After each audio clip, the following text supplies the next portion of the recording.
মুসলমান বাবাজি, গভীর মনোযোগ। আপনার আমার নবী মুহাম্মদুর রাসূলুল্লাহ সাল্লাল্লাহু আলাইহি ওয়াসাল্লাম একদিন গাছের নিচে শুয়ে আছে।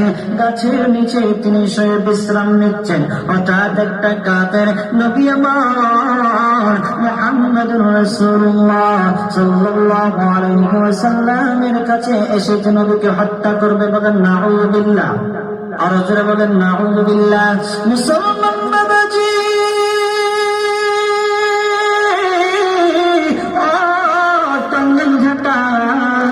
মুসলমান গভীর মন্দেশের নবী আমার শুয়ে আছেন, তিনি গাছের নিচে বিশ্রাম নিচ্ছেন। হঠাৎ একটা কাফের নবীর পাশে আসলো। নবীর পাশে এসে তলোয়ার বের করে নবীজিকে হত্যা করবে। মনে মনে বলতেছে, এবার আমি মুহাম্মদকে পেয়েছি, মুহাম্মদের মাথা দ্বিখণ্ডিত করে ফেলবো। কে এখন বাঁচাবে?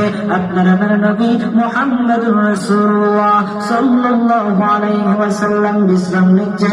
কাফের ডেকে ডেকে বলতেছে, ও মুহাম্মদ, এখন তোমাকে আমার হাত থেকে কে বাঁচাবে? বলো, কে তোমাকে আমার হাত থেকে বাঁচাবে? আপনার আমার নবী মুহাম্মদুর রাসূলুল্লাহ সাল্লাল্লাহু আলাইহি ওয়াসাল্লাম বলে উঠলেন, আমাকে বাঁচাবে আমার আল্লাহ।